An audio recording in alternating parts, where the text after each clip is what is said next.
اعوذ باللہ من الشیطان اللعین الرجیم بسم اللہ الرحمن الرحیم نحمدہ ونصلی علی رسولہ الکریم وعلی آلہ طیبین طاہرین المعصومین ولعنۃ اللہ علی اعدائہم اجمعین اللہم صلی علی محمد وعلی محمد وعجل فرجہم رب یسر وما تعسر وتمم بالخیر برحمتک وفضلک یا ارحم الراحمین اللہم صلی علی محمد وعلی محمد وعجل فرجہم۔ برادران عزیز، کتاب کا نام ہے محاضرات فی الالہیات۔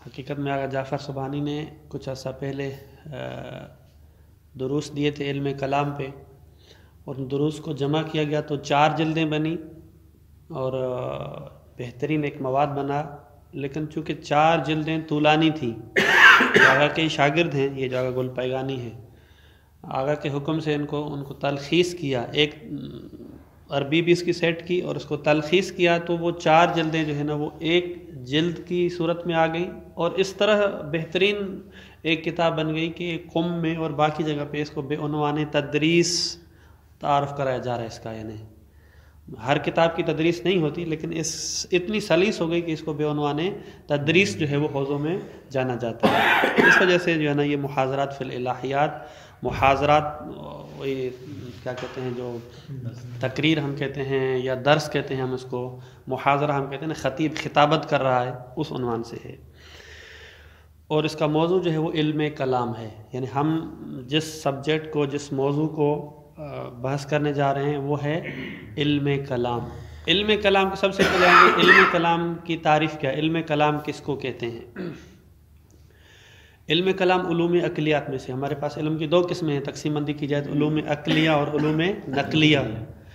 علوم عقلیہ جن کا تعلق جو ہے وہ عقل سے ہے، اور ان کے مبادی اور مسائل اور سارے مربوط ہوتے ہیں عقل سے، اس کا سارا مرکز اور محور عقل ہے، تو یہ علوم عقلیہ میں سے۔ جب بھی ہم کہتے ہیں علوم عقلیہ میں سے تو اس کا مطلب ہے کہ یہ خادم العلوم ہے، جی ٹھیک ہے، خادم العلوم ہے جو ہے وہ۔ اب واضح ہو گیا کہ اس کا موضوع جو ہے وہ علم کلام ہے۔ علم کلام کی تعریف کیا ہے، علم کلام کس کو کہتے ہیں؟ تو اس میں بہت زیادہ اختلاف ہے، مختلف تعریفیں پیش کی گئی علم کلام کی، پھر اس پر اعتراض۔ ایک آسان سی تعریف جو بیان کی ہے آقا جعفر آیت اللہ آصف محسنی نے، ہم اس کو جو ہے وہ بیان کریں گے تاکہ جو ہے وہ مسئلہ واضح ہو جائے۔ وہ یہ ہے کہ انہ مسائل مشتملۃ علی العقائد الدینیہ، یہاں پر نہیں ہوگا، ٹھیک ہے، یہ آپ ذہن میں رکھ لیں، اگر لکھنا چاہیں تو لکھ لیں اس لئے انہ مسائل یا مسائل مشتملۃ علی العقائد الدینیہ، یعنی علم کلام ایسے مسائل کا نام ہے، ایسے قواعد کا نام ہے کہ جو مشتمل ہوتے ہیں مسائل کس پر؟ عقائد دینیہ پر، ٹھیک ہے۔ یعنی ہم اس میں علم کلام میں بحث کریں گے ان مسائل سے، چونکہ انہ مسائل سے بحث کریں گے۔ ان مسائل کا موضوع کیا ہوگا؟ کہتے ہیں وہ مسائل کا موضوع کیا ہوگا؟ عقائد دینیہ ہوں گے، عقائد ہوں گے لیکن ہر قسم کا عقیدہ نہیں بلکہ دینیہ۔ آگے کیا ہے؟ الحاصلۃ من ادلۃ الیقینیہ، وہ جو مسائل کہ جن میں ہم عقائد کی بحث کرنے جا رہے ہیں، عام عقائد نہیں ہوگا، وہ عقیدہ، وہ عقائد کے جو ادلہ یقینی اور ادلہ قطعیہ سے حاصل ہوئے ہوں گے، ٹھیک۔ یہ جو ہے وہ علم کلام کی تعریف ہے۔ اب یہاں پہ تھوڑا سا ہم رکیں گے کہ انہ مسائل مشتملۃ علی العقائد الدینیہ الحاصلۃ من ادلۃ الیقینیہ۔ آیا اصول دین میں تقلید جائز ہے؟ نہیں۔ اصول دین میں جس ہم تقلید کی بحث کرتے ہیں تو اس سے مربوط ہے، لیکن چونکہ یہاں سے بھی مربوط ہے، آیا اصول دین میں تقلید جائز ہے یا جائز نہیں ہے؟ جائز نہیں ہے۔ معروف یہ ہے کہ اصول دین میں تقلید جائز نہیں ہے، یہ بالجملہ یعنی عمومی بات ہے، ٹھیک ہے۔ یہ ہم جب بات کہتے ہیں کلی اور مطلق بات کہتے ہیں، لیکن بعض مسائل میں، جزئی مسائل میں تقلید جائز ہے، ٹھیک ہے۔ بعض مسائل میں کیا ہے؟ تقلید جائز ہے۔ تھوڑا سا یہاں پہ روکیں، اس کا آگے آئیں گے۔ آگے ہم نے کہا کہ اصول دین میں بھائی تقلید جائز اس وجہ سے نہیں ہے کیونکہ تقلید ظنی ہوتی ہے، اور عقائد میں ہمیں کیا چاہیے؟ قطع اور یقین چاہیے۔ کیا چاہیے؟ قطع اور یقین چاہیے، جبکہ تقلید سے کیا ہمیں کیا حاصل ہوتا ہے؟ ظن حاصل ہوتا ہے۔ تو سوال یہ ہے کہ کون سا یقین؟ اصول دین میں جو ہمیں یقین چاہیے، کون سا یقین چاہیے؟ کون سا مطلب کیا ہے؟ کہتے ہیں یقین کی دو قسمیں ہیں۔ ایک مرتبہ میں خود تتبع کرتا ہوں، ادلہ کو اکٹھا کرتا ہوں، صغرا کبرا بنا کے اور یہ بناتا ہوں اور پھر نتیجے تک پہنچتا ہوں تو مجھے یقین حاصل ہوتا ہے، یہ بھی یقین ہے۔ اور ایک مرتبہ دوسروں نے بتایا پھر مجھے اس پہ یقین آ گیا، یقین حاصل ہوا ہے لیکن کسی اور کے کہنے پر۔ تو آیا اصول الدین میں جو ہم نے کہا کہ یقین شرط ہے، کون سے والا یقین؟ یہ اپنی تتبع والا یقین، یا وہ جو دوسرے کے کہنے پہ ہمیں یقین حاصل ہوا ہے وہ یقین ضروری ہے؟ یہاں پر بھی علماء بحث کرتے ہیں۔ کچھ علماء کا نظریہ ہے اور کہتے ہیں کہ نہیں، اصول دین کا مطلب یہ ہے، عقائد کا مطلب یہ ہے، علم کلام میں آپ جب بات کر رہے ہیں تو آپ کو یقین خود اپنے تتبع سے حاصل ہونا چاہیے۔ اگر دوسروں کے کہنے پر آپ نے جو ہے نا وہ یقین حاصل ہوا تو پھر یہ تو وہی تقلید ہو گئی، یہ تو پھر وہی تقلید ہو گئی، لہٰذا یہ والا یقین کام کا نہیں ہے۔ لیکن اکثر علماء کا اصل مقصود یہ ہے یقین، عقائد میں آپ کو یقین ہونا چاہیے۔ اب وہ یقین کا مبدا کہاں سے آپ کو یقین حاصل ہوا یہ ضروری نہیں ہے، ٹھیک؟ تو یہاں سے ایک بہت بڑا مسئلہ حل ہو جاتا ہے۔ عموماً عوام لوگ سوال کرتے ہیں کہ بھائی اگر ہم نے خدا کو خود ہی جانا ہوتا تو پھر ہم نے تو نہیں مانا، ہم نے نبی کا خدا ایک ہے تو ہم نے مانا ہے، ٹھیک ہے؟ اور بہت زیادہ چیزیں ہوتی ہیں، آپ عقائد کی جتنی چیزیں اٹھا کے دیکھیں، نبی نے کہا یہ کرو تو ہم نے کر دیا، امام نے کہا یہ کرو تو ہم نے کر دیا، اور ہم نے بڑوں نے جو بتایا ہم اسی پہ جو ہے نا چل رہے ہیں، تو اس کا مطلب ہے کہ ہمیں تو یقین ہی نہیں ہوا نا، پھر تو یہ تو وہی ہم تقلید کر رہے ہیں۔ پھر اصول الدین میں جو آپ کریں تقلید جائز نہیں، یہاں پر تو پھر دوبارہ وہی تقلید کی بات آ گئی۔ تو یہاں اس مسئلے کا حل ہو جاتا ہے کہ اگر آپ کہتے ہیں کہ اصول دین میں وہ یقین شرط ہے کہ جو تتبع اور ادلہ سے حاصل ہو، تو پھر آپ کا اعتراض بجا ہے، ٹھیک ہے۔ لیکن اگر کہنے کا مقصد یہ ہے کہ اگر کسی نے آپ کو بتایا کہ مثلا ملتفت کیا، التفات کیا، حقیقت میں یقین آپ کو خود حاصل ہوا، التفات کیا کہ بھائی اتنی بڑی دنیا خود بخود کیسے بن سکتی ہے، ہاں آپ ملتفت ہوئے اور آپ نے دیکھا ادھر، تو پھر خود آپ کو یقین حاصل ہوا۔ اس نے صرف التفات دلوایا تھا کہ خدا ایک ہے، چونکہ مثلا خدا ہے کیونکہ یہ فلاں فلاں، اور یقین آپ کو کیا ہو گیا؟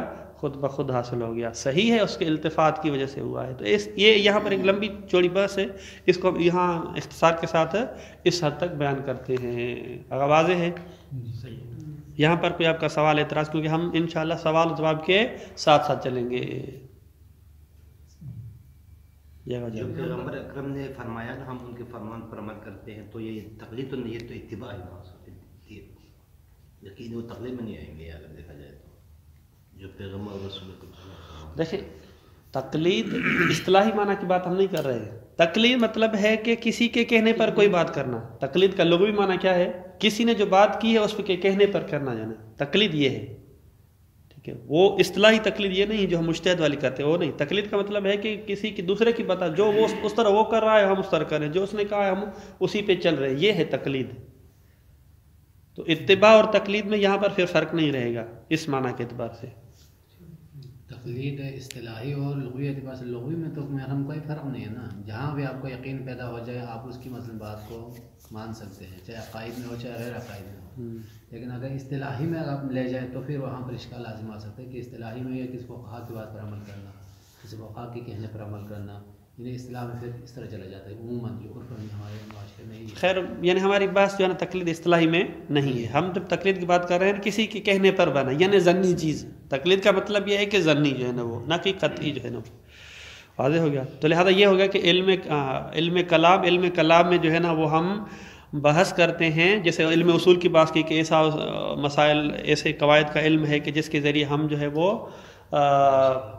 قدرت حاصل کرتے ہیں، استطاعت حاصل کرتے ہیں تاکہ استنباط کر سکیں مسائل فقہیہ کو۔ تو یہاں پر بھی یہ ایسے مسائل کا علم ہے کہ جو مسائل مشتمل ہوتے ہیں عقائد دینیہ پر، جن کو ہم نے ادلہ قطعیہ سے اس وجہ سے ایک اور تعریف کی گئی ہے، وہ یہ ہے کہ علم کلام ان علوم کا نام ہے کہ جن میں ایسے قوانین اور قواعد کو زیر بحث کیا جاتا ہے کہ جن قواعد کی برکت سے ہم جو ہے نا وہ عقائد کو حاصل کر سکیں ادلہ یقینیہ کے ذریعے، اور اگر کوئی اشکال کرے تو ہم اس کا رد پیش کر سکیں۔ علم کلام کی ایک اور تعریف یوں بیان کرتے ہیں کہ ایسے قواعد کہ جس کے ذریعے آپ خود مطمئن اور خود جو ہے نا وہ ادلہ کے ذریعے حاصل کریں عقائد کو، اگر اس عقیدے پہ کوئی اعتراض آتا ہے تو اس کا دفاع کر سکیں۔ واضح ہے؟ اس کا موضوع کیا ہے؟ علم کلام، یہ تو اس کی تعریف ہو گئی، اس مسائل کا نام ہے۔ اس کا موضوع کیا ہے علم کلام کا؟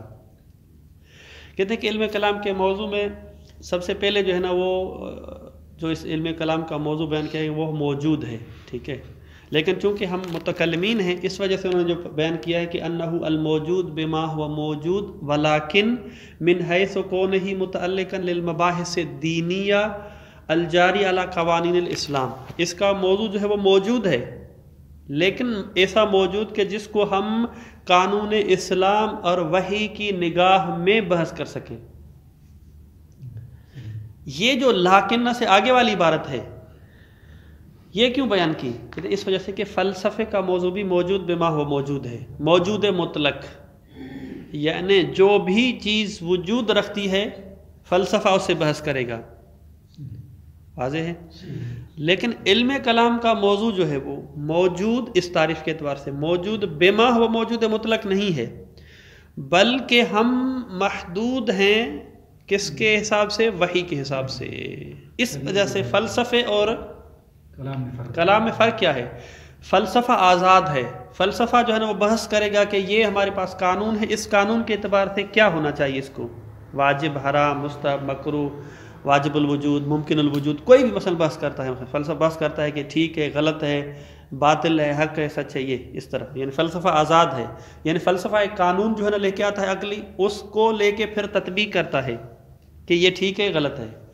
لیکن علم کلام کا دائرہ محدود ہوتا ہے، علم کلام جب بحث کرے گا تو اس نے دیکھنا ہے کہ یہ جو قانون ہے وحی کی نگاہ میں تطبیق کرتا ہے، تطبیق نہیں کرتا ہے۔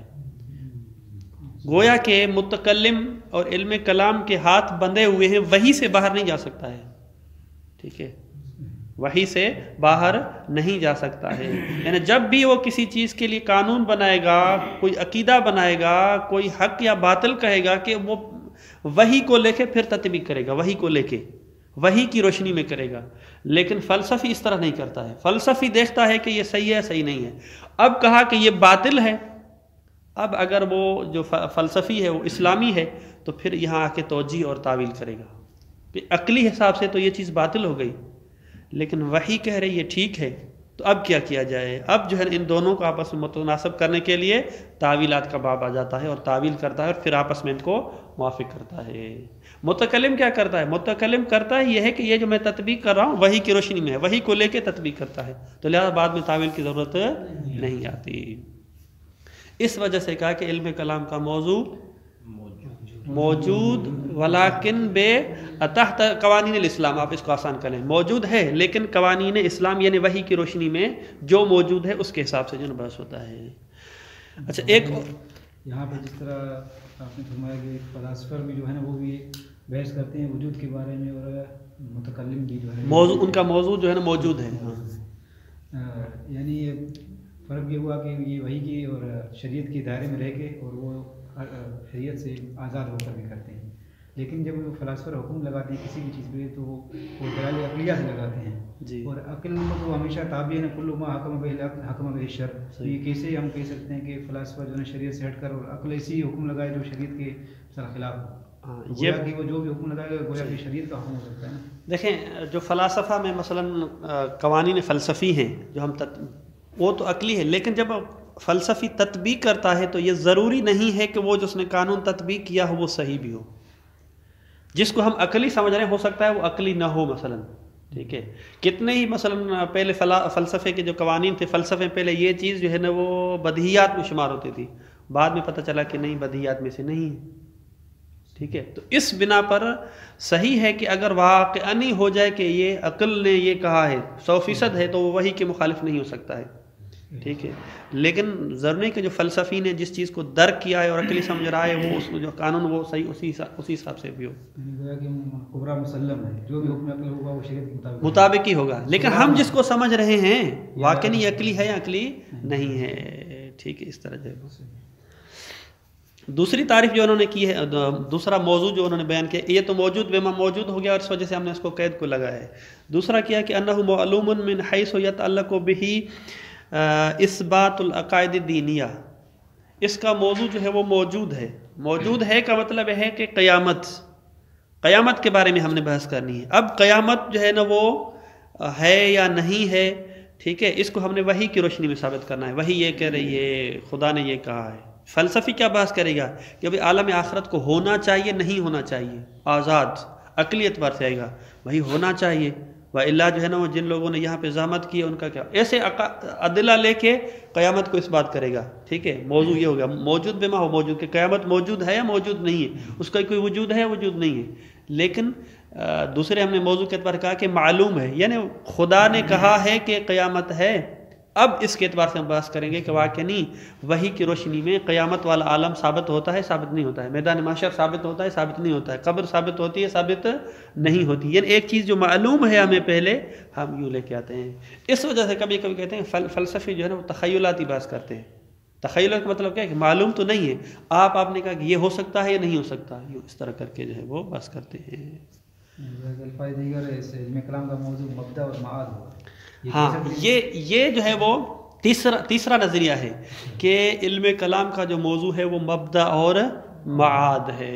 یہ ایک الگ سے جو ہے نا پھر نظریہ ہے کہ علم کلام کا جو عموماً ہمیں جو ہے نا اصول فقہ میں ہم نے ادھر ادھر جو پڑھا ہے کہ علم کلام کا موضوع مبدا معاد ہے، فقہ کا موضوع مکلف ہے، اور فلاں فلاں، اور علم کلام کا موضوع مبدا اور معاد ہے، وہ یہاں سے آتا ہے، موجود ولیکن کی شرط کے ساتھ، معلوم، اور تیسرا جو ہے وہ مبدا اور معاد ہے۔ یہ جو ہے نا وہ موضوع کے حوالے سے بحث ہے۔ غرض و غایت تو واضح، علم کلام میں ہم کیوں بحث کرتے ہیں وہ اس کی تعریف میں آ جاتا ہے تاکہ ہم ادلہ عقائد کو جو ہے نا ہم ثابت کریں۔ اہم نقطہ ایک آتا ہے وہ یہ، علم کلام کو علم کلام کیوں کہا گیا ہے؟ اس علم کو جس کے بارے میں ہم یہ بحث کرنے جا رہے ہیں اس کو علم کلام کیوں کہا جا رہا ہے؟ تھک تو لیں گے میرے ساتھ ہیں؟ ٹھیک ہے، اس کو علم کلام کہنے کی تقریباً 7 سے 8 وجوہات بیان کی گئی ہیں، ٹھیک ہے، ہم 2 سے 3 بیان کریں گے جو معروف اور جو ہے وہ ذرا اچھی لگتی ہیں۔ 7 سے 8 وجوہات ہیں۔ سب سے پہلے جو ہے نا وہ بحث یہ کہ اس علم میں چونکہ جب اس کی ابتدا ہوتی ہے، کسی بھی اس کا جو مسئلہ ہے، مثلا خدا کے بارے میں، الکلام فی اثبات الصانع، الکلام فی اثبات الصانع، تو کیا آ گیا؟ الکلام آ گیا۔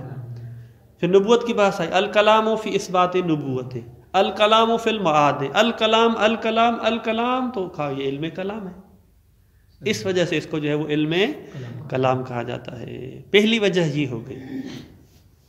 دوسری وجہ کہ اس علم کلام کو علم کلام کیوں کہا جاتا ہے، اس کی وجہ یہ کہ تاریخ میں ایک مرتبہ ایسا موڑ آیا کہ بحث ہو گئی کہ یہ جو قرآن مجید ہے یہ کیا ہے؟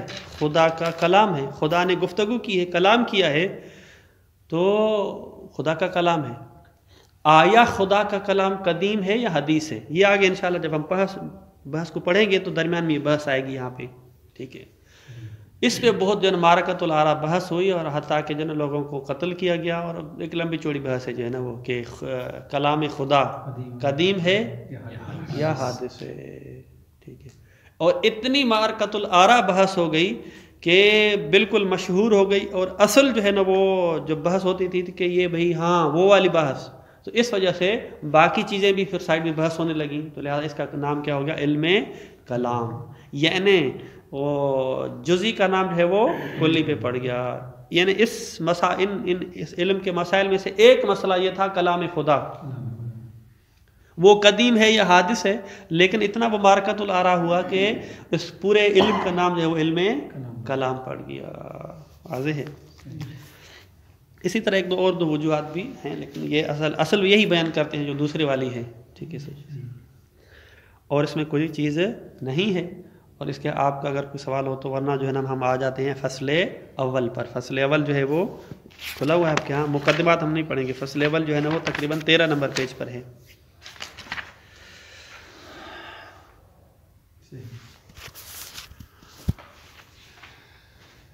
آ گیا جی ہاں درمیان میں آپ جو ہے نا وہ دیکھ لیں پھر انشاءاللہ جو ہے وہ. تو لہٰذا یہ ہے علم کلام، یہ اس کا جو ہے نا موضوع ہے. اور میری اپنی رائے یہ ہے کہ ایک اگر پورا اس کا ہمارا دورہ ہو جائے گا تو ایک بہترین چیز ہے جو ہے نا وہ انشاءاللہ العزیز جو ہے نا ہم اس کو کوشش کریں گے. زیادہ دقیق بھی نہیں پڑھیں گے اور جو ہے وہ سادہ بھی نہیں پڑھیں گے، بین پڑھیں گے. الفصل الاول مقدمات و اصول. اصل مطلب سے بارے میں ہونے سے پہلے جو ہے نا کچھ چیزیں بے عنوان مقدمہ اور کچھ چیزیں بے عنوان اصول بیان کر رہے ہیں. میں عبارت کے ساتھ اس کی تطبیق کروں گا تو وہاں پہ اس کو بحث کریں گا، آسان ہے. ان ہناک مقدمات و اصولا ينبغي للطالب الوقوف عليها قبل ان يبتدي بالبحث عن البراهين وجود الله تعالى وتوحيده وصفاته وهي. کہتے ہیں کہ کچھ مقدمات اور کچھ اصول ہیں، طالب علم کو چاہیے کہ وقوف یعنی آگاہ رہے علیہ ان اصولوں پر. کس سے؟ قبل اس کے کہ ہم بحث کریں خدا کے وجود کے بارے میں، اس کی توحید کے بارے میں، اس کے صفات کے بارے میں. کچھ اصولوں کو جاننا ضروری ہے. سب سے پہلے کیا ہے کہ دور الدین الالہی فی حیات الانسان. بہت ہی اچھا نقطہ ہے اور آپ جو خطیب حضرات ہیں ان کے لیے تو بہت زبردست ہے. یعنی انسان کی زندگی میں دین کا کیا کردار ہے، دور، اس کی حیثیت، دین کی کیا حیثیت ہے، یعنی دین کہاں پہ کھڑا ہے انسان کی زندگی میں، صفر پہ کھڑا ہے یا پورا حاوی ہے. یہ نقطہ جو ہے نا وہ مصنف فرماتے ہیں کہ الدین ثورۃ فکریۃ تقود الانسان الی الکمال و ترقی فی جمیع المجالات المہمۃ. دین جو ہے نا وہ ایک فکری انقلاب کا نام ہے. دین انقلاب کا نام ہے لیکن فکری انقلاب کا. تقود الانسان، جو انسان کو چلاتا ہے، قائد سے چلاتا ہے یعنی لے کے جاتا ہے، ہم ترجمہ یہاں کریں گے کمال اور ترقی کی طرف. فی جمیع المجالات المہمۃ، نہ کہ صرف دین کے مورد میں بلکہ جتنی بھی اس کی زندگی کے مہم موڑ ہیں اس میں دین اس کو جو ہے نا وہ ترقی تک پہنچاتا ہے. التی لہا صلۃ وثیقۃ بحیات الانسان، یعنی وہ زندگی کے موڑ کے جہاں پہ انسان کا ایک بہترین اور مضبوط توسل ہے ان کے ساتھ ہے. یعنی زندگی کے جو اہم موڑ ہے وہاں پر انسان کو یہ دین ترقی کی طرف لے جاتا ہے. اہم موہا، کہتے ہیں کہ موڑ تو بہت زیادہ ہیں زندگی کے جو موارد ہیں، ان میں سے ہم 3 کے بارے میں بحث کریں گے کہ 3 زندگی کے جو شؤون ہیں وہ بہت ہی اہم ہیں جہاں پر دین اس کی رہنمائی کرتا ہے. الف تقویم الافکار والعقائد و تہذیبها عن الاوہام والخرافات. سب سے پہلی بات ہے کہ انسان جو ہے نا وہ کوئی نہ کوئی عقیدہ رکھتا ہے. یہ جو کہتے ہیں کوئی گائے کی پرستش کر رہے ہیں، کوئی آگ کی، کہتے ہیں ان کو جب نہیں ملا تو بالآخر گائے مل گئی، گائے پر بھی عقیدہ رکھا جو ہے نا وہ. تو لہذا عقائد انسان کا گویا کہ لا ينفك عن جز ہے، عقائد ضرور رکھے گا، کوئی نہ کوئی اس کا عقیدہ ہوگا. اب دین کیا کرتا ہے؟ اس کے افکار اور عقائد کو مقوم اور مضبوط کرتا ہے اور مہذب کرتا ہے، ان کو سویلائز کرتا ہے ان کو. ٹھیک، الگ سے کرتا ہے اوہام اور خرافات سے. یعنی دین آ کے اس کو بتاتا ہے کہ وہموں کی دنیا سے نکل کے جو ہے نا وہ خرافات کی دنیا سے نکل کر صحیح عقیدہ جو ہے وہ اس پہ آ جائیں. یہ کس کا کردار ہے؟ دین کا ہے. پہلا نقطہ یہ، پہلا موڑ یہ. با تنمیت الاصول الاخلاقیہ. تنمیہ نمو سے ہے، یہاں فروغ کی معنی میں آتا ہے. اصول اخلاق یہ ہے کہ میں کسی کی عزت کروں، کسی کو سلام کروں، کسی کے ساتھ، یہ اخلاق ہے، علم الاخلاق جو بھی ہے. اخلاقی قدروں کو فروغ ملتا ہے، کہاں سے ملتا ہے؟ دین سے ملتا ہے. نمبر جی تحسین العلاقات الاجتماعیت. ٹھیک ہے، سوشلزم، یہ جو ہم اجتماعی اور دوسروں سے لوگوں سے میل جول رکھتے ہیں، چاہے بھائی کا بھائی سے ہو، ایک گھر کا دوسرے گھر سے ہو، ایک گاؤں کا دوسرے گاؤں سے، ایک شہر کا دوسرے شہر سے، ایک ملک کا دوسرے ملک سے، یا ایک فرقے کا دوسرے فرقے سے، ٹوٹلی اس میں آ جاتا ہے. اجتماعی میں سب چیزیں آ جاتی ہیں. اس کو جو ہے نا خوبصورت انداز میں پیش کرتا ہے دین کہ آپ نے اجتماع چاہے فرد سے، چاہے معاشرے سے، چاہے ملک سے کیسے رکھنا ہے. یہ سب کچھ جو ہے ہمیں کون بتاتا ہے؟ دین بتاتا ہے. یہ خلاصہ ہو گیا 3 نکات کا. اب اس کی تفصیلی بحث کرتے ہیں کہ اما فی المجال الاول فإن الدین یفسر واقع الکون بأنه ابداء موجود عال قام بخلق المادۃ وتصویرها وتحدیدها بقوانین وحدود. سب سے پہلے آتے ہیں کہ یہ دین جو ہے وہ اس دنیا کی کیا تفسیر کرتا ہے. دین کے نزدیک یہ دنیا کیا ہے, ٹھیک ہے, اس دنیا کی حیثیت اور حقیقت کیا ہے. کہتے ہیں دین آ کے بتاتا ہے کہ یہ جو کون عالم دنیا, یہ جو کون ہے اس کو پیدا کرنے والی ایک بہت ہی اعلیٰ حیثیت کی مالک ذات ہے, ٹھیک ہے. یہ اس کی تفسیر کرتا ہے. دین تفسیر کرتا ہے کہ یہ عالم, یہ کون خود بخود نہیں آیا, بلکہ اس کو پیدا کرنے والی ایک جو ذات ہے وہ کیا کہتے ہیں کمالات کی مالک ذات ہے. فإن الدین یفسر واقع الکون بأنہ ابداء, بأنہ یعنی کون, یہ جو کون ہے ابداء ہے یعنی ایجاد ہے, خلق ہے. کس کی خلق ہے؟ موجود عالم, ایک عالی قدر جو ہے نا ذات نے اس کو ابداع کیا ہے اور پیدا کیا ہے.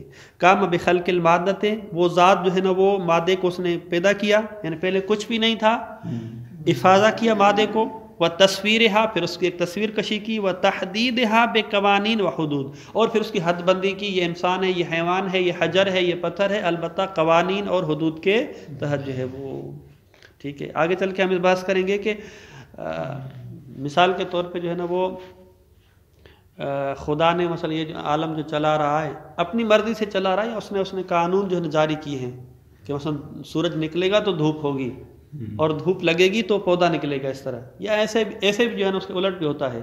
تو یہ ایک معروف جملہ ہے کہ اب اللہ یجری الامور الا باسبابها, تو یہ وہاں اس کی طرف اشارہ ہے.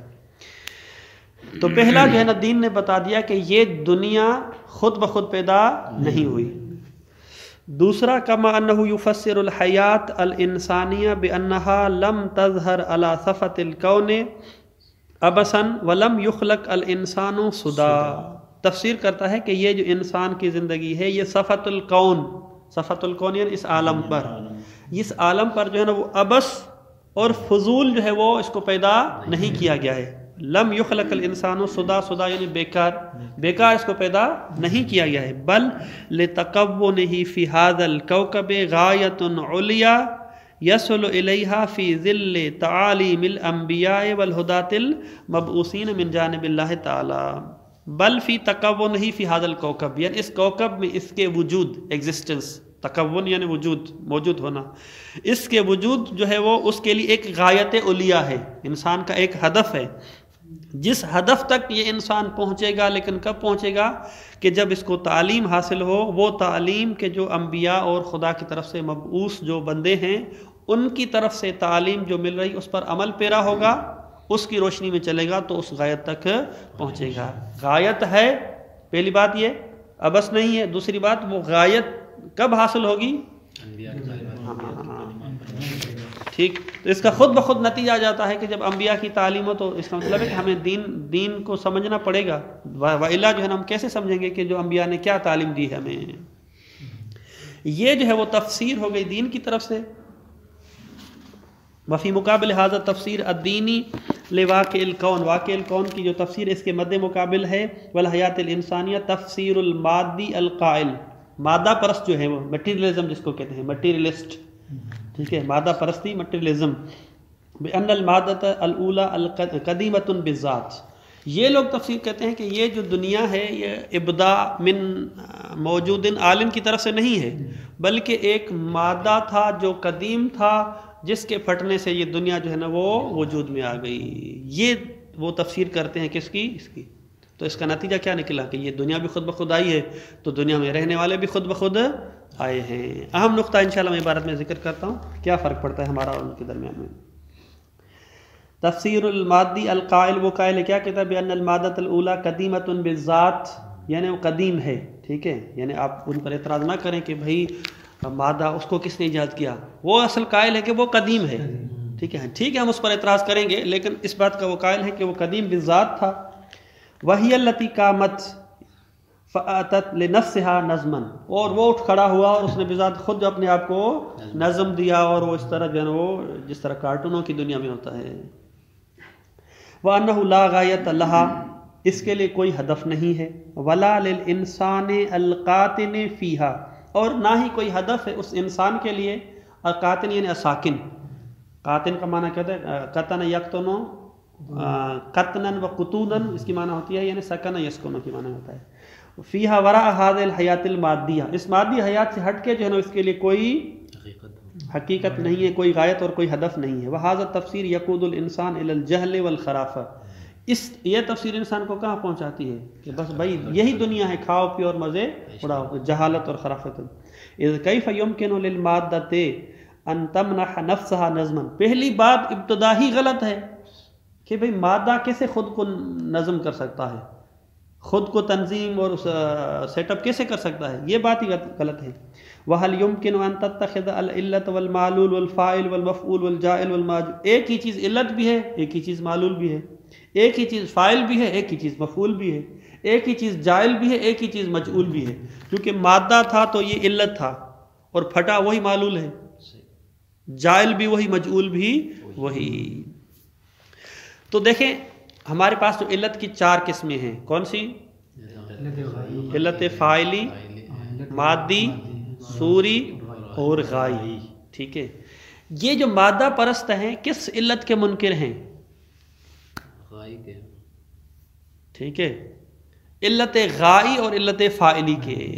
ٹھیک ہے، حقیقت میں وہ علت فاعلی کے جب وہ منکر ہو گئے، کوئی فاعل نہیں ہے، بدون فاعل ہے، تو غایت آٹومیٹک ختم ہو جائے گی. ٹھیک ہے، بس صرف کس بات کے قائل ہے؟ علت مادی اور علت صوری کے. ٹھیک ہے، حقیقت یہ ہے کہ علت فاعلی کے بھی منکر نہیں ہے. دقت کریں آپ کہ حقیقت علت فاعلی کے بھی منکر نہیں ہے، صرف کس کے منکر ہیں؟ علت غائی کے. وہ کیسے بھائی؟ یہ زندگی کیونکہ مادہ گویا کے فاعل بنا، تو کوئی علت فاعلی تو ہے لیکن خود مادہ ہے. صحیح ہے کہ وہی علت فاعل یا وہی علت مفعول اشکال آئے گا، لیکن بالآخر کسی چیز کو علت فاعلی وہ مان رہے ہیں. تو 4 علتوں میں سے وہ منکر ہوئے علت غائی کی، کوئی غایت نہیں ہے. کیونکہ اگر قائل ہو جاتے ہیں کہ علت غائی ہے تو پھر غایت جو ہے وہ مادہ جو ہے وہ جو بلائنڈ ہے، اندھا ہے، کوئی اس کی ہے ہی نہیں، وہ کیسے جو ہے نا وہ غایت معین کر سکتا ہے. دیکھیں کتنا جو ہے نا وہ کردار ہو گیا ایک علت غائی کا، کہ حتماً علت غائی ہونی چاہیے. بس مادہ پرست لوگ علت غائی کے منکر ہیں. نہ انسان کے لیے کوئی علت غائی ہے، نہ اس کون کے لیے کوئی علت غائی ہے. تو نتیجہ یہ نکلا کہ انسان ابس اور فضول ہے، اس مادی دنیا میں کھاؤ پیو اور عیش جو ہے نا وہ اس کے معنی ہو گیا. دنیا میں کن کی تعداد زیادہ ہے؟ مادہ پرست کی ہے یا دین پرستوں کی تعداد؟ دین پرستوں کی زیادہ ہے، مادہ پرست بہت کم ہے. والو یہ کوئی یہودی عیسائی ان میں بھی یعنی یہودی عیسائی یہ تو ادیان سماوی ہے. حتیٰ کہ جو آگ کی پرستش کرتے ہیں، حتیٰ کہ جو پتھروں کی پرستش کرتے ہیں، ان کو بھی ہم کس کے کھاتے میں ڈالیں گے؟ اہل دین. پھر آگے ہم تقسیم بندی کریں گے، ایک دین حق ہے، ایک دین باطل ہے. اب یہاں پہ ہم جب تفسیر کرتے ہیں کہ ایک تفسیر ہے اہل ادیان کی اور ایک تفسیر ہے مادہ پرست. مادہ پرست اس کو کہتے ہیں کہ جو اصلاً کسی دین کے قائل نہیں ہے، کسی بھی دین کے قائل نہیں ہے، نہ کہ صحیح دین کی بات کر رہے ہیں، اصلاً کسی دین کے قائل نہیں ہے. یعنی خدا نامی ان کے ہاں کوئی چیز نہیں ہے. کسی کو وہ اپنا خدا مانے کہ اس نے مجھے پیدا کیا، یہ مجھے رزق دے رہا ہے، یہ نظام کو چلا رہا ہے، یہ ہوتا ہے، یہ وہ اس کے قائل نہیں ہے. ان کے مثلا مختلف جو ہے نا وہ شعبہ جات ہیں. مثلا ہم عموماً ان کو مادہ پرست کرتے ہیں، یا ہماری جو دہری آیا ہے وہ اصطلاح میں دہری ہے، مٹیریلزم یا اتھیسٹ ہیں. کمیونسٹ بھی اسی کھاتے میں جاتا ہے، لیکن کمیونسٹ کی تھوڑی سی تفسیر الگ ہوتی ہے. اتھیسٹ، کمیونسٹ اور مٹیریلسٹ، یہ 3 جو ہے نا وہ اصطلاحات استعمال ہوتی ہیں. ومن هنا يتبين ان التكامل الفکری انما يتحقق في ظل الدین. یہاں سے پتہ چلا کہ جو تکامل فکری ہے، فکری جو ہے وہ انسان کی جو ترقی ہے وہ دین کی روشنی میں ہی متحقق ہوگی. لأنه يكشف آفاقا وسیعتا امام عقلہ وتفکرہ. اس وجہ سے کہ دین ہی کشف کرتا ہے ایک آفاق وسیع کو، ایک عالم وسیع کو اس کے عقل اور فکر کے سامنے. دین کہتا ہے کہ بھئی یہ خود بخود پیدا نہیں ہوا ہے، بس خود بخود ہوگا نہیں، اس کے پیچھے کیا ہے، وہ کون ہے، کیسے اس نے کیا، کس طرح کیا. تو پھر جو ہے نا وہ ایک بہت بڑی مجال آ جاتی ہے. المجال الثانی، پڑھ لیں اس کو تھوڑا سا. جی بالکل پڑھا. اما فی المجال الثانی، چلیں اس کو ختم کر لیتے ہیں. فإن العقائد الدینیہ تعد رصیدا للأصول الاخلاقیہ. کہتے ہیں کہ یہ جو عقائد دینیہ ہیں، جب ہم دین کے بارے میں عقیدہ رکھیں گے تو یہ عقائد دینیہ ایک رصد گاہ، ایک مورچے کی حیثیت رکھتی ہیں اصول اخلاقیہ کے لیے. اذ التقید بالقیم ورعایتها لا ينفك عن مصائب والآلام يصعب على الإنسان تحملها إلا بعامل روحی یسہلها ویزیل صعوبتها له. کہتے ہیں اخلاق کا مطلب کیا ہے؟ اخلاق کا مطلب ہے کہ میں پانی پی رہا ہوں تو پہلے مثال کے طور پر میرا اخلاق کی تقاضا یہ ہے کہ اگر صابری صاحب کو دے دوں پھر میں دے دوں، ٹھیک ہے. سخت پیاس بھی ہو اور پہلے ان کو دے دوں، اس کو ذرا برداشت کرنا مشکل ہے. پلیٹ ہے، ایک میں ایک بوٹی آئی، ایک میں ایک ہی بوٹی نہیں ہے مثال کے طور پہ، تو بہت مشکل ہوتا ہے کہ میں وہ پلیٹ اٹھاؤں جس میں بوٹی نہیں ہے. یہ تو اور مسئلہ ہے صاحب، ایک میں چھوٹی ایک میں بڑی ہے تو وہ آگے دینا مشکل ہو جاتا ہے. تو یہ اخلاقی قدریں ہیں، ان کو بندہ تحمل نہیں کر سکتا مگر یہ کہ ایک عامل روحی ہو، ٹھیک ہے. عامل روحی ہو پھر اس کو کہے گا کہ ہاں پھر کوئی مشکل نہیں ہے، پھر انسان آسانی سے جو ہے نا وہ بڑی چھوٹی بوٹی اور ان کا کوئی جو ہے مسئلہ نہیں ہو سکتا ہے، ٹھیک ہے. مادہ پرستوں کے لیے یہ بہت مشکل ہے. دیکھیں اس کا ترجمہ، اذ تقید بالقیم، قیم کہتے ہیں کہ جو انسان کے اقدار ہیں، ٹھیک ہے. اقدار، قیم کا ترجمہ آپ اقدار کریں، البتہ قیم معذرت کے ساتھ، قیم نہیں، قیم اس کو کہتے ہیں جو صاحب اقدار ہوتا ہے، قیم اقدار. اذ تقید بالقیم ورعایتها، اقدار کہتے ہیں نا اپنی قدریں عالی رکھیں، ان کے ساتھ متمسک رہنا، تقید یعنی متمسک رہنا اور ان کی رعایت کرنا. لا ينفك عن المصائب والآلام، یہ مصیبتوں اور عالم سے کم نہیں ہے، ٹھیک ہے. میں نے چھوٹی مثال دی ایک بوٹی دی، تاکہ آپ جو ہے نا وہ بڑی مثالیں لے لیں. یصعب علی الانسان تحملها، انسان کے لیے مشکل ہوتا ہے کہ اس کو تحمل کرے اس اخلاق کو. الا بعامل روحی، مگر کوئی جو ہے نا وہ روحانی عامل ہو، یسہلها، کو جو اس کی مصیبت کو سہل کرے. ویزیل صعوبتها، اس کی صعوبت کو زائل کرے اس شخص کے لیے.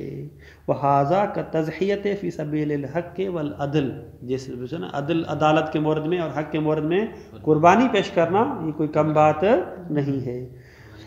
ورعایت الامانت و مساعدت المستضعفین، مثلا امانت کی رعایت کرنا، کروڑوں کے پیسے اس کے پاس پڑے ہیں اور اس کو واپس پلٹانا، اسی طرح جو ہے نا وہ غریبوں کی مدد کرنا یہ کوئی کم بات نہیں ہے. فہذہ بعض الاصول الاخلاقیہ التي لا تنکر صحتها، یہ اصول اخلاقیہ ہیں اور ہیں بھی، یعنی عقل کہتی ہے کہ واقعی یہ ایک اصول ہے، اس کا کوئی منکر نہیں ہو سکتا. غیر ان تجسیدها فی المجتمع، یہ ہر بندہ کہتا ہے میں اچھا ہوں، ٹھیک ہے. ہر بندہ کہتا ہے، کوئی بندہ کہتا ہے کہ میں برا بنوں، معاشرے میں آپ کسی سے جا کے پوچھیں کوئی نہیں کہے گا. بلکہ اور آسان کرتے ہیں، ہر بندہ کہتا ہے کہ میں نمازی ہوں، میں تہجد گزار بنوں، ہر بندہ کہتا ہے، ٹھیک ہے. اس کا کوئی انکار نہیں ہے کہ یہ اخلاقی چیز ہے، اچھی چیز ہے. مشکل کیا ہے؟ مشکل یہ ہے اس کو امپلیمنٹ کرنا، اس کو جو ہے نا وہ معاشرے میں تجسید کرنا کا مطلب ہے کہ اپلائی کرنا اور معاشرے میں لے کے آنا. یہ ہر ایک کے بس کی بات نہیں ہے، یعنی مانتے سب ہیں لیکن میدان عمل میں مشکل ہوتا ہے. غیر ان تجسیدها فی المجتمع، یعنی معاشرے میں، مجتمع معاشرے میں اس کو تجسید کرنا یعنی امپلیمنٹ کرنا، اس کو لے کے آنا. یستتبع آلاما و صعوبات، جب معاشرے میں آتے ہیں تو پھر وہ علم اور مصیبت آ جاتی ہے. والاعتقاد باللہ سبحانہ وما فی العمل بہا، اور کہتے ہیں خدا پر عقیدہ رکھنا اور خدا کے مورد میں اجر اور ثواب والی جو بات ہے، خیر و عامل لتشویق الانسان، یہ بہت بڑا عامل اور ریزن ہے، اس کو ہم کیا کہیں گے، کمپوننٹ ہے کہ کیا کرتا ہے وہ لتشویق الانسان، انسان کی حوصلہ افزائی کرتا ہے، تشویق ڈالتا ہے اس میں، علی اجرائها و تحمل المصائب والآلام، کہ آپ مجتمع میں اس کو اجرا کریں اس اخلاقی چیز کو، اور جو ہے نا اس پر جو مصیبتیں آتی ہیں اس کو جو ہے وہ برداشت کریں، تحمل کریں. یہ ہماری فیلڈ یہی ہے نا، ہماری فیلڈ جب ہم بھائی آپ مولوی لوگ ہیں یار، مولوی لوگ تو یہ مسائل ہیں گویا کہ. واما فی المجال الثالث، یہ تو اخلاقی بات ہو گئی. فإن الدین یعتبر البشر کلهم مخلوقین لمبدأ واحد، دین جو ہے وہ تمام مخلوقات کو ایک ہی مبدأ، یہ سب ہم مخلوق خدا ہے، اس کو ہم کہتے ہیں نا، یہ اس کا خلاصہ ترجمہ یہ ہوگا کہ دین کے نزدیک سب انسان برابر ہے، کوئی عرب کوئی عجم، ٹھیک ہے، کوئی بڑا کوئی چھوٹا، کوئی غنی کوئی فقیر نہیں ہے، مبدأ واحد کے ہیں. فالکل بالنسبت الیہ حسب ذات والجوہر کاسنان المشت، یا مشت دونوں پڑھ سکتے ہیں، سارے کا سارے انسان ذات اور جوہر کے اعتبار سے، ہم مٹی کے پیدا ہوئے ہیں، ٹھیک، اس اعتبار سے گویا کہ کس کے مانند ہے، کاسنان المشت، کنگھی کے جو وہ دانے ہوتے ہیں سب برابر ہوتے ہیں، اس میں کوئی فرق ہے نہیں ہوتا ہے. لیکن آج کل انہوں نے فرق کر دیا ہے، کوئی چھوٹے کوئی بڑے بڑے کہنے والا تھا. شاعری لگی ہے ولا یرا ای معنی لتمییز القومیت و تفاریق ظاہریت، کوئی مطلب نہیں ہے کہ جو قومی ممیزات ہیں اور ظاہری جو ہے مسئلہ، ظاہری سے مراد ہے جانا گورا اور اس طرح۔ ھذا من جانب ومن جانب آخر فإن العقیدۃ الدینیہ تساند الاصول الاجتماعیہ، عقیدہ دینیہ جو ہوتا ہے وہ اصول اجتماعیہ سوشلزم کو اس کی پشت پناہ ہے، تساند یعنی تزاعد، اس کی مدد کرتا ہے۔ لأنها تصبح عند الانسان المتدین تکالیف لازمیۃ، اس وجہ سے کہ جب یہ جو برداشت ہو جاتی ہے وہ ایک دین کا جزء لا ينفک ہو جاتا ہے۔ بھئی دین نے مجھے کہا ہے کہ بھئی مجھے برداشت کرنا ہے، تکلیف ہے، لازم ہے کہ میں نے دوسرے ہمسائے کے ساتھ بے شک وہ میرے ساتھ صحیح نہ بھی چلے لیکن میں نے اس کا خیال رکھنا ہے۔ وَيَكُونُ الْإِنسَانُ بِنَفْسِهِ مَقُودًا إِلَى الْعَمَلِ وَالْإِجْرَاءِ، انسان بذات خود جو ہے وہ مقود، وہ اسی قائد سے چل کے عمل کی طرف چلا جائے گا اور اس کو اجرا کرے گا، اجراء تکالیف القوانین الاجتماعیہ فی شتى الحقول یعنی مجالات میں۔ فَهَذِهِ بَعْضُ الْمَجَالَاتِ الَّتِي لِلدِّينِ فِيهَا دَورٌ وَتَأْثِيرٌ، یہ ہم نے بعض چیزیں بیان کی ہیں کہ دین کا اس میں کیا اثر ہے۔ أَفَيَصِحُّ بَعْدَ الْوُقُوفِ عَلَى هَذِهِ التَّأْثِيرَاتِ الْمُعْجِبَةِ، ٹھیک ہے، آیا یہ جو ہم نے تاثیرات آپ کو بیان کی کتنا اثر ہے دین کا عقائد پر، اخلاقیات پر اور معاشرے پر، اتنے دین کا جو ہے نا وہ اساسی حیثیت ہے، آیا ان کو دیکھنے کے بعد بھی کوئی جو ہے نا وہ کہہ سکتا ہے کہ میں دین کی طرف نہ جاؤں؟ افیصح بعد الوقوف یعنی ہم نے جب آگاہی حاصل کی علی هذه التاثیرات، یہ جو تاثیرات ہیں، المعجبہ، معجبہ ویسے کہتے ہیں جب آپ فیس بک پہ جائیں گے ایسی چیز پہ جائیں، عجبہ یعنی آپ اس کو پسند کرتے ہیں، لائک کرتے ہیں، تو یہ لائک کی معنی میں بھی آتا ہے، معجبہ یعنی پسند کی معنی میں، آپ کو پسند آیا، آپ کو اچھا لگا، وہ کہتے ہیں نا دل کو چھو گیا، تو یہ اس معنی میں بھی استعمال ہوتا ہے یعنی بہت اچھی پسندیدہ تاثیرات۔ کیا کہتے ہیں، کہاں چلا گیا، افیصح بعد الوقوف علی هذه التاثیرات المعجبۃ ان نمهل البحث عنہ، ہم کیا کہتے ہیں امحال کر دیں، مہمل چھوڑ دیں جو ہے اس بحث کو دین کے بارے میں، ونجعلہ فی زاویۃ النسیان، اور اس دین والی بحث کو ہم جو ہے نا وہ عقائد کے بارے میں، علم کلام کے بارے میں کوئی بحث نہ کریں اور اس کو نسیان کے کھاتے میں ڈال دیں، تو یہ نہیں ہو سکتا۔ نعم ما ذکرنا من الدور الدین وتأثر فی الجوانب الحیویۃ من الانسان انما هو من شؤون الدین الحقیقی، یہ اشکال مقدر کا جواب ہے کہ یار آپ دین کی بات کرتے ہیں، یہ دہشت گرد کون ہیں؟